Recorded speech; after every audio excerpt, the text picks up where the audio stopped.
छिपाने का काफी कोशिश करते थे लेकिन छिप नहीं पाते थे। तो गुरु महाराज बोले ये परमात्मा की कृपा है, तुम यहाँ आई है। फिर वह भजन भेद लेने की इच्छा प्रकट की, गुरु महाराज जी उनको भजन भेद दिए। और जब वो ध्यान पर बैठी तो घंटों बैठी रही, घंटों बैठी रही। गुरु महाराज जी कहते हैं मैंने जो तुम्हें, जब ध्यान टूटा, गुरु महाराज जी पूछते मैंने जो तुम्हें युक्ति बतलाया कैसा लगा?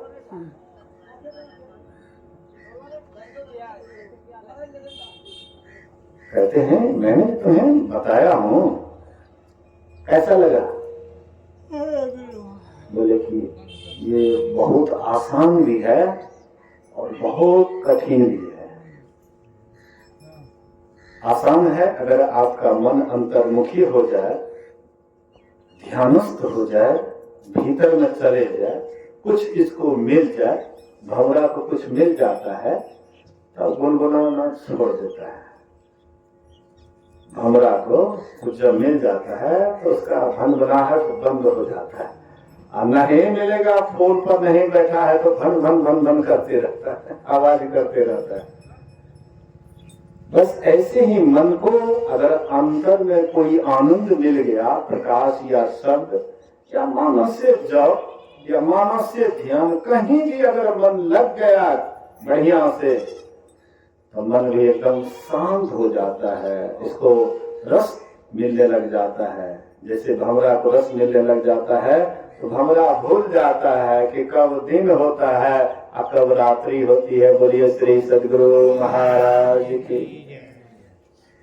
जो साधक का मन अंतर्मुखी हो जाता है तो भूल ही जाता है कि हम कितना देर ध्यान कर बैठे।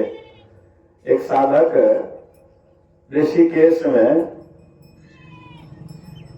दामोदर बाबा, पूज्य दामोदर बाबा, बड़े अच्छे महात्मा, प्रवचन करने के लिए नहीं जानते हैं लेकिन ध्यान में क्या कहना है, बड़े मस्त, ध्यान में बड़े मस्त रहते थे। ऋषिकेश में रात्रि में 8 बजे रात में बैठे ध्यान पर, 7-8 बजे रात्रि भोजन छोड़ दिए और बैठे ध्यान पर। ध्यान पर बैठे तो 8 की 10 बजे दिन में ध्यान तोड़े। 8 बजे रात में बैठे, 8 या 10 बजे लगभग ध्यान तोड़े। हम बोले कि आप तो बहुत देर बैठे, 12 घंटा 14 घंटा बैठ गए। वो क्या कहते जानते हैं? हम लोग रात छाती तान कर कहते हाँ हम इतना बैठे। वो क्या बोले जानते हैं? कहते हैं कि देवी देवता का तो ये कोई 2 मिनट नहीं हुआ। देवी देवता के समय के अनुसार से एको 2 मिनट नहीं हुआ तो कहाँ बेसी देर बैठ गए ध्यान पर? बोलिए श्री सद्गुरु। बोलिए कहीं रत्ती मात्र भी उनके अंदर अहंकार रहा? अगर अहंकार थोड़ा सा भी आता तो ये कहते हाँ हम तो 12 घंटा बैठ गए, हम तो 14 घंटा बैठ गए। और बहुत साधक देखिएगा थोड़ी देर ध्यान पर बैठते हैं, खूब बखान करते हैं अपना, हम इतना देर बैठते हैं। है तुम ध्यान पर नहीं बैठता है, मतलब दूसरे को लगता है कीड़ा मकोड़ा समझ लेता है वो, और अपने को सोचता है कि हम बहुत बड़ा महान हो गए। नहीं, महान तब नहीं कोई होता है जबकि उनके अंदर कोई अहंकार आ जाता है। अहंकार नहीं आना ही महानता का लक्षण है। अहंकार न ही आना ही महानता का लक्षण है। अहंकार आया तो बस समझ जाइए हाँ ये ऊपरी ऊपर है, भीतर नहीं गया है। ज्ञान का घमंड है, भीतर नहीं गया है, बाहर बाहर टटोल रहा है, इसलिए घमंड है। घमंड वहां नहीं होता है जहां जाने के बाद मन को कुछ आनंद मिलता है, रस मिलता है। तो जैसे कमल का फूल खिलता है और भंवरा हाँ उस पराग को खोजते हुए वहां पर आता है, वैसे ही गुरु महाराज जी की ख्याति हुई और अचानक उनके पास ढेर आने लगे। इसी तरह से भगवान बुद्ध जब बुद्धत्व का लाभ किए, बुद्धत्व प्राप्ति किए, सुजाता के द्वारा पीपल वृक्ष के पास एक सुजाता नाम की कन्या थी। मन में मनोती रखी हुई थी कि अगर इस मनोती, ये मनोकामना अगर मेरी पूर्ण हो जाएगी तो मैं यहाँ पर पवित्र खीर चढ़ाऊंगी। तो जो मन में इच्छा उनके अंदर हुई थी वह पूरा हो गया। अब इसका मतलब आप लोग ये न सोच लीजिएगा कि अब हम लोग पीपल वृक्ष के पास जाकर के मनोती रखें। कॉलेज का विद्यार्थी अब वो लोअर क्लास में जाने लगे, ये तो उनकी नादानी है।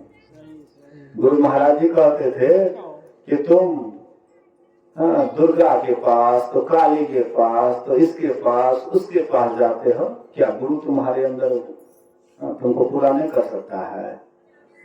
गुरु में क्षमता नहीं है, तुम इधर उधर जाते हो। मांगना अगर नहीं, एक नंबर में नहीं मांगो तो एक नंबर का भक्त। तुम्हारे अंदर कोई कामना नहीं है तब तो तुमसे बढ़कर के कोई भक्त नहीं है। अगर बिना कामना किए तुम्हारा मन नहीं मानता है तो औरों से नहीं मांग करके गुरु से मांगो। जो और आदमी दे सकता है गुरु नहीं दे सकता है। अरे गुरु तो क्या नहीं दे सकता है, आपके अंदर वैसा विश्वास होना चाहिए, श्रद्धा होनी चाहिए। दशहरा के समय में एक सत्संगी कुपाघाट आश्रम में रहते थे गुरु महाराज जी के समकालीन। दशहरा का समय आया तो वो जो है चले गए घर, और वहां पर नवरात्रि का पाठ वगैरह किए। जब दशहरा समाप्त हो गया तो सत्संगी आए गुरु महाराज के पास। तो गुरु महाराज जी कहते थे कि कहाँ गए थे? तो बोले हजूर दुर्गा पाठ करने के लिए। तो क्यों? तो बोले कि मन में कोई इच्छा रखे थे, वो पूरा हो गया तो हम दुर्गा पाठ करते हैं। गुरु महाराज कहते जो तुमने दुर्गा माँ से मनोती किया, क्या गुरु से अगर कर लेता तो क्या गुरु पूरा नहीं करते? गुरु पूरा नहीं करते, लेकिन तुम्हारे अंदर विश्वास नहीं है। गुरु परमात्मा तक को भी दिलाने की क्षमता रखते हैं। किसी दुर्गा, काली या कोनो भगवती में करवा दीजिए तो, कोई परमात्मा का दर्शन करवा दे तो। अरे काली मैया का साक्षात दर्शन करने वाले रामकृष्ण परमहंस, उसको माँ काली जब उसको दर्शन नहीं करा सके अपने स्वरूप का, औरों के संबंध में क्या कहते हैं?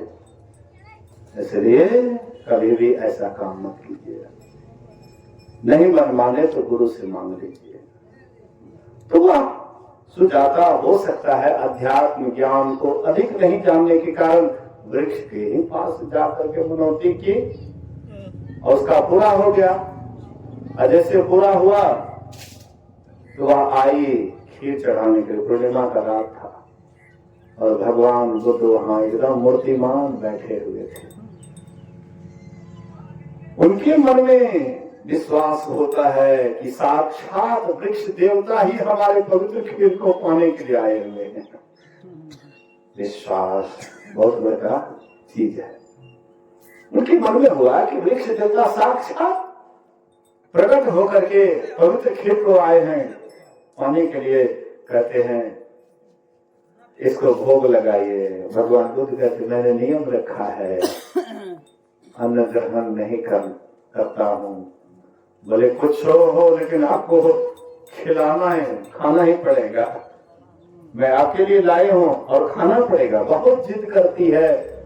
भगवान का भी मन हुआ अच्छा खाइए लेते हैं, देखा आ जाएगा। नियम लगाए थे, ऐसा नियम, जबरदस्त नियम। भगवान बुद्ध के समान शरीर को कसने वाला शायद ही कोई हुआ होगा। इतना कस दिए कि 6 महीने तक ऐसा मतलब भोजन को तिलांजलि दिए, इस केवल हड्डी का ढांचा बन गया था। भूत की तरह लगते थे भगवान बुद्ध का चेहरा।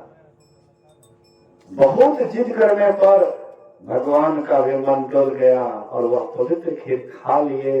और जैसे खीर खाए मन में संकल्प करते हैं कि भले ही आज ये हड्डी क्यों नहीं बिखर जाए, नस क्यों नहीं सूख जाए, हाँ चाहे मांस क्यों नहीं खत्म हो जाए, लेकिन जब तक मैं उस तत्व को नहीं पाऊंगा तब तक आसन नहीं तोड़ूंगा। जैसे मन में संकल्प किए उसी रात में उनको निर्वाण की प्राप्ति हो जाती है। और दिन नहीं हुए, बहुत नियम लिए थे, बहुत व्रत लिए थे, हाँ, अन्न नहीं खाने का आदि आदि। शिष्य लोग देखे ये तो सुजाता के द्वारा खीर खा लिए पथ भ्रष्ट हो गए बुद्ध। गौतम बुद्ध पथ भ्रष्ट हो गए, छोड़ो इसको, ये गुरु को छोड़ो, ये गुरु भ्रष्ट हो गया, चले आगे। वे लोग छोड़ करके चले गए। बाद में भगवान बुद्ध जो पाए तो जो छोड़ करके गए सब आए शरण में। हाँ, गुरु महाराज जी कहते थे इतना मत शरीर को कसो कि शरीर ही नष्ट हो जाए, और इतना मत ढीला छोड़ो कि ये दिन रात विषय में ही लवलीन हो जाए। मतलब मध्य वृत्ति वाला बनो। गुरु महाराज जी कहते थे मध्य वृत्ति वाला बनो, न तो जिसको ज्यादा कसना है न इसको ज्यादा ढीला छोड़ना है, मध्य। मैंने सुना गुरु महाराज के प्रवचन में, गुरु महाराज जी बोले कि उसी रात जब बुद्ध ये संकल्प करके बैठे ये शरीर चाहे नष्ट ही क्यों नहीं हो जाए, बिखर ही क्यों नहीं जाए, लेकिन निर्वाण जब तक प्राप्त नहीं करूंगा तो आसन नहीं छोड़ूंगा, उसी समय में उनको आलस्य आ जाता है। भगवान बुद्ध को आलस्य आ जाता है, और उसी समय में इंद्र आए तानपुरा लेकर के। तानपुरा में 3 तारें थी। एक तार विशेष कसा हुआ, उसका आवाज ठस ठस निकलता था, और जो बिल्कुल ढीला था तो उसका आवाज घड़र घड़र निकलता था। और एक तार न अधिक कसा हुआ था न अधिक ढीला था, उसका बड़ा सुरीला संगीत निकल रहा था, बहुत सुंदर। तो भगवान बुद्ध के अंदर भी ये प्रेरणा मिली, ये शरीर को इतना मत कसो कि शरीर ही नष्ट हो जाए, और इतना में ढीला छोड़ो कि विषय में ही दिन रात लगे रहे, इसलिए मध्यवृत्ति वाला बनो। इससे और भी एक संकेत मिलता है। मध्यवृत्ति वाला बनने से मतलब है आंख के दाएं ओर को भी छोड़ना है और बाएं ओर को भी छोड़ना है, अब मध्य में अपने ख्याल को रखिएगा तो फिर आपको वह चीज मिलेगा जो आपने संसार में कभी नहीं दर्शन किया है, वह चीज मिलेगा। अगर हम दाहिनी ओर जाते हैं तो मन चंचल हो जाता है, मन चंचल हो जाता है दाहिनी ओर जाने पर। बाईं ओर जाते हैं तो आलस्य में चले जाते हैं, अलसा जाते हैं। अब मध्य में जब रहते हैं तो बिल्कुल सचेत रहते हैं, सावधान रहते हैं, और जगते भी है मध्य वृत्ति वाला ही। कौन जगेंगे जो मध्य वृत्ति वाला बनेंगे? मध्य में रहिए, अगल बगल कहो दृष्टि न डोले, असन्मुख बिंदु पकड़ लागे, सुखमनिया में मोरी नजर लागे। किसको नजर लगेगा? सुखमनिया में। अगल बगल को मारी गिराए, सन्मुख डगर धरी। कबीर साहब कहते हैं अगल बगल को मारी गिराए, सन्मुख डगर धरी। एक बार धर्मदास से उपदेश कर रहे थे कबीर साहब। एक पोखर के महाड़ पर गुरु शिष्य बैठे हुए थे और कबीर साहब उपदेश कर रहे थे, और बगल से राजकुमारी सखी सहेली के साथ जा रही थी। तो कबीर साहब कहते हैं हाँ, अगली का छोड़ कर पछली का छोड़ कर बिजली का धाकर रगड़ दे, अगली का छोड़ कर पछली को छोड़ कर बिजली का धागा रगड़ दे। हाँ, वो राजकुमारी जो सुनी कि बाबा है, कि बाबा हो करके ऐसी बात, अगली के छोड़कर बिजली के छोड़कर बिजली के धागा रगड़ दे। बहुत उसको तकलीफ हुआ, अपने पिता के पास गए रोते हुए, बोले कि बाबा जी इस तरह की बात करते थे। राजा साहब आए, बोले कि कबीर साहब आपने मेरी बेटी को क्या कहा? बोले कि हमने क्या कहा, पूछो उनसे। हाँ, ऐसी ऐसी बात। बोले कि हमने क्या कहा, समझ में नहीं आया इसलिए वह दुखी हो गई। ये समझने रहस्य की बात मैं बोल रहा था, अगली को छोड़ गया पछली को छोड़ गया। मतलब जो तुम्हारा समय बीत गया है बालापन, उसमें भी साधना नहीं होगा। उसमें जब बच्चा रहता है तो उससे ध्यान भजन होगा, उनके पास उनसे नहीं होगा ध्यान भजन। शुद्धि बुद्धि ही उसका खत्म होता है, नहीं रहता है। बुद्धि विवेक काम नहीं करता है, नाबोध होता है, बोध उस समय में नहीं रहता है। हाँ, कोई कोई अगर कोई बिरला होता है और पूर्व जन्म के संस्कारी होता है तो हो सकता है 5 वर्ष में भी ध्रुव प्रहलाद के समान हो जाए, तो कोई बिरला होता है। नहीं तो बचपन में बच्चा ऐसे ही नाबोध रहता है। तो अगली के छोड़ के बचपन पिछली, अगली आने वाला जो बुढ़ापा है, हाँ, अगली के छोड़कर पिछली के छोड़कर पिछली के ध्यान रखना, मतलब जवानी में खूब ध्यान भजन करो, युवा अवस्था में खूब ध्यान भजन करो। ये युवा अवस्था ही ध्यान भजन करने के लिए मिला है। हम आप क्या करते हैं, जवानी में विषय भोग है, विषय भोग में ललची ललची जाए पड़े जम जेवा, जम के जेब में जाते हैं। विषय में ललच करके गुरु महाराज कहते हैं, विषय में ललच ललच करके तुम जम के जेब में जाओगे, अर्थात यमराज के पल्ले में पड़ोगे। यमराज तुम्हें दंड देगा, पीटेंगे। अगर कोई युवा अवस्था में साधना करे, ध्यान करे, तो यमराज ही उससे हार खा जाता है।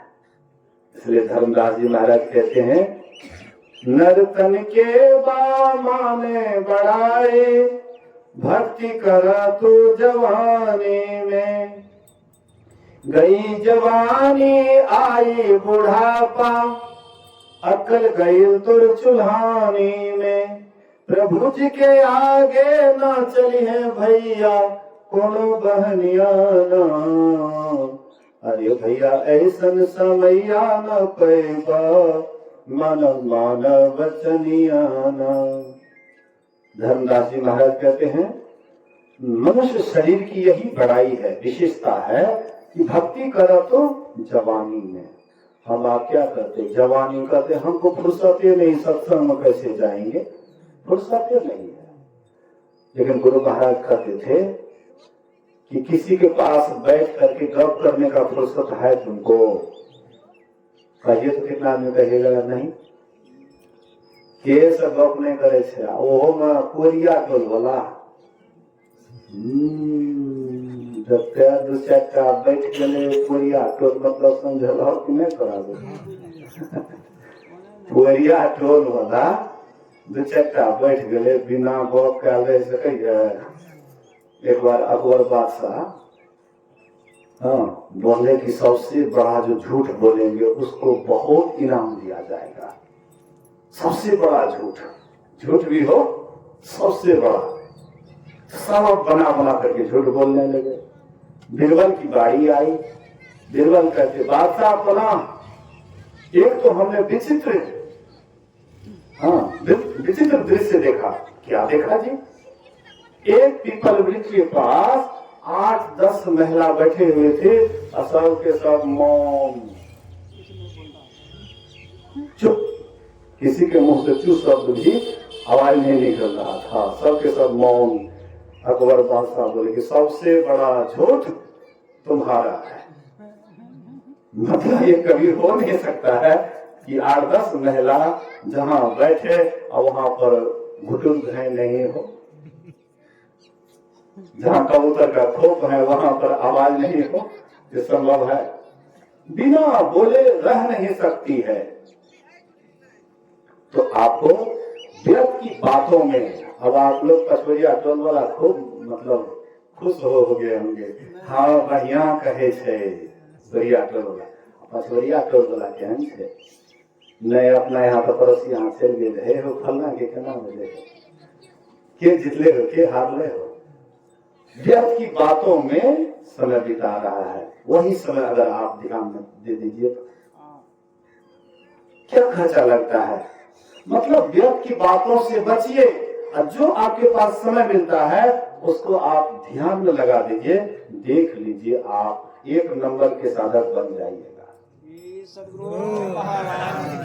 और जो व्यर्थ की बातों में लगे रहेंगे, बढ़िया साधक भी है, और व्यर्थ की बातों में बराबर लगे रहेंगे तो उसका दिमाग उसी में उलझा रहेगा, तो साधना क्या करेंगे।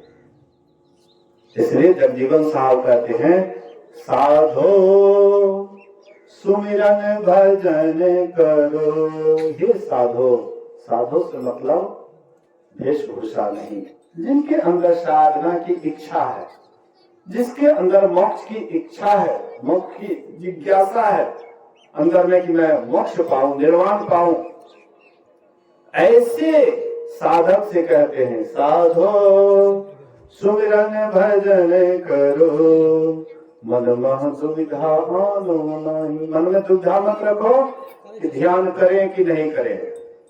एक बाबा थे, अभी है कि नहीं पता नहीं, बोलिए श्री सदगुरु गणेश बाबा। सुना है, हमने देखा नहीं है। जगदानंद बाबा बराबर उसकी चर्चा करते हैं। तो ये कहते थे हे हो, बाहर भीतर अगर मौन में कहे कि जाए कि नहीं जाए तो चलिए जाए। समझ गए ना सबको? मैंने शौचालय जाए कि मन हुआ, जाइए कि नहीं जाइए, मन अप डाउन करे, जाइए कि नहीं जाइए, चलिए जाना चाहिए। आज जब खाए के मन करे, खाइए कि नहीं खाइए, नहीं खाना चाहिए। मन में ऐसे नहीं खाइए कि नहीं खाइए, भोजन करिए कि नहीं करिए, और तो मतलब भीतर से पूरा इच्छा में ध्यान से खाइए, क्या लगा अवगम धारा दिखाइए करे, नहीं खाना चाहिए। वे आदमी सदा स्वस्थ रहेंगे। और जो व्यक्ति के मन में है कि बाहर भीतर जाए कि नहीं जाए, चलिए जाना चाहिए, उसका शरीर भी स्वस्थ रहेगा। हम मौन में ऐसे ध्यान करना कि नहीं करना चाहिए कि नहीं करना चाहिए, करिए लेना चाहिए। मन में हुआ कि फल्ला की यहाँ जाइए, कंजा गप कर नहीं जाना चाहिए। लेकिन हाँ ये बात का करते आदमी मानते हैं। अखनी तो मुड़ी बेला तो बाबा तो कहे छे ठीक है, बाबा अखनी जैसे बाबा जी तो देखेंगे हमरा कखनी की करवाए। गुरु महाराज जी देखते हैं, हर पल हर हमेशा आपके साथ में रहते, अंग संग हर वक्त रहते, प्रकट हो आता नहीं, हो रहे हैरान सागिल जल्द दिखलाता नहीं। वो अंग संग में रहते हैं। जो उनका शिष्य हो जाता है, गुरु महाराज जी उनके अंग संग में रहते हैं, लेकिन अंग संग में तो रहते हैं, लेकिन गुरु महाराज जी हस्तक्षेप नहीं करते हैं। भगवान कृष्ण अर्जुन से कहते हैं, हे अर्जुन तुम कर्म करने में स्वतंत्र हो, लेकिन फल लेने में नहीं। कर्म करने में स्वतंत्र हो, अच्छा बुरा जो भी करो तुम करो, लेकिन फल लेने में तुम्हारा अधिकार नहीं है। फल देना मेरे अधिकार में है। इसी तरह से गुरु महाराज जी आपके अंग संग में है। आप अच्छा भी कीजिएगा तो ऊपर भी गुरु महाराज जी देखते हैं, आप बुरा भी कीजिएगा तो ऊपर भी गुरु महाराज देखते हैं। हस्तक्षेप नहीं डालेंगे, नहीं करेंगे। हाँ अच्छा काम करें तो गुरु महाराज कहेंगे वाह बेटा, वाह बेटी, बहुत बढ़िया कर रहे हो। गुरु महाराज चावसी देंगे अंदर से। अब बुरा काम करेंगे तो कहते ये हमारा बेटा ही हमारी बेटी। नहीं कहते, माँ बाप जब आजीज हो जाता है कहते बेटा से जिन व्यक्ति है बढ़िया। तो गुरु महाराज जी भी ऐसे शिष्या के लिए कहते हैं, जो गुरु महाराज जी को बात को अनदेखा करते हैं, तो गुरु महाराज जी भी मन ही मन कहते होंगे कि ये बेटा ये बेटी से बिना बेटा बेटी ही सही। इसलिए हम आपको इतना बढ़िया गुरु मिला है, इतना बढ़िया। कबीर साहब कहते हैं, हमारे गुरु मिले ब्रह्म ज्ञानी, हमारे गुरु मिले ब्रह्म ज्ञानी, पावे अमर निशाने, पावे अमर निशाने, गुरु मिले ब्रह्म ज्ञानी, हमारे गुरु मिले ब्रह्म ज्ञानी।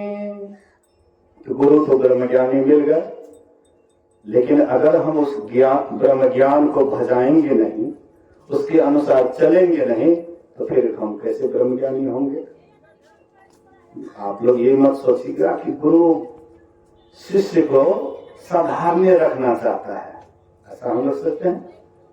जो अज्ञान की दशा में है तो उसके मन में होता है कि मेरा शिष्य हमसे आगे नहीं बढ़े। बोलिए श्री सद्गुरु। इस साधारण आदमी के मन में होता है, जैसे गुरु द्रोणाचार्य हाँ कुछ न कुछ छिपा करके रखे थे कि कहीं हमसे आगे न बढ़ जाए। एक लव को देखे आगे बढ़ा हुआ तो उसका अंगुली काट लिया। लेकिन जो पहुंचे हुए ब्रह्मज्ञानी गुरु होते हैं वे कभी नहीं सोचते हैं कि मेरा शिष्य शिष्य ही रह जाए। गुरु तो ज्ञानी बनाता है, गंभीर बनाता है, गुरु तो ध्यानी बनाता है। परमात्मा को प्राप्त करा देने की क्षमता वह गुरु में है। महर्षि साई स्वामी जी महाराज कहते थे कि गुरु कभी शिष्य नहीं बनाता, गुरु तो गुरु ही बनाता है। गुरु तो गुरु ही बनाता है, लेकिन शिष्य अगर उसका साथ नहीं छोड़े तब। जैसे मंजर होता है तो बहुत मंजर में ही टूट जाता है, फूल में ही टूट जाता है, तो वह बिछुड़ गया। आम वृक्ष से बिछुड़ गया और जो पकड़ करके रहता है उसमें टिकुला आता है, कितना टिकुला में भी झड़ जाता है। और जो पकड़ करके डंठल को रहता है तो धीरे धीरे बड़ा आम होता है। फिर उसमें भी आंधी तूफान पत्थर आता है, जितना बड़ा आम होते जाएगा उतना कठिनाइयों का सामना करना पड़ता है। और वह कितने आम है पत्थर को सह करके, हवा के चोट को सह करके जो कभी डंठल को नहीं छोड़ता है, बाद में वही आम जो पक जाता है उसी में क्षमता हो जाती है, कई आम को पैदा करता है, कई आम को पैदा करता है। इसी तरह से जो शिष्य गुरु का साथ नहीं कच्चा में छोड़ता है और गुरु का साथ रहते रहते धीरे धीरे जब पक जाता है उसके बाद वह शिष्य में भी वही क्षमता आ जाती है जो जिससे कि अरबों करोड़ों शिष्य उनके द्वारा मोक्ष में जाता है, मोक्ष को पाता है। इसलिए हम आप भी गुरु ज्ञान को छोड़ना नहीं है, उसको मजबूती के साथ पकड़ना है। और गुरु महाराज जी जो रास्ता बताए हैं थोड़ा थोड़ा ही सही लेकिन अनवरत रूप से करेंगे तो जरूर है, निश्चित है आज न कल अपने मंजिल को प्राप्त करेंगे। गुरु महाराज जी कहते सत्संग नित और ध्यान नित रहिए करत संलग्न हो। अबे विचार चोरी नशा हिंसा झूठ तजना चाहिए, पंच पाप से हटते जाइए और दो काम से लगते जाइए। सत्संग ध्यान से लोग पढ़ोग इसी से बनेगा। अभी का सत्संग आरती के बाद समाप्त किया जाएगा। फिर अपराह्न कालीन सत्संग है ना, अपराह्न कालीन सत्संग है, इसकी सूचना आगे दी जाएगी। बोलिए श्री सद्गुरु महाराज की जय।